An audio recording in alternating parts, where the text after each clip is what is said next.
একটি অরাজনৈতিক কবিতা, কবি তারাপদ রায়। দেখুন, একটা কথা বলি, আমাকে আর অনুরোধ করবেন না। আপনারা যে যাই বলুন, যে যতই বলুন, বনমালী বাবুর কাছে আমি যেতে পারবো না।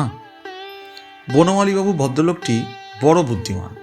আমি আবার আমার চেয়ে বেশি বুদ্ধিমানদের যথাসাধ্য এড়িয়ে চলি।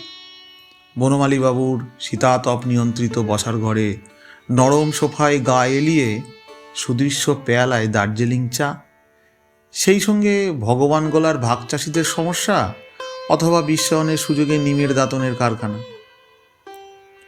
সেবার আমি গিয়েছিলাম আপনাদেরই পরামর্শে। হ্যাঁ, আপনাদেরই পরামর্শে।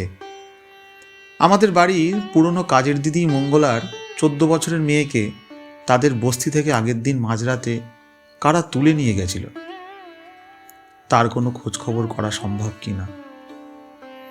বনমালীবাবু শুনলেন কি শুনলেন না, তার ঘরে তখন মিটিং।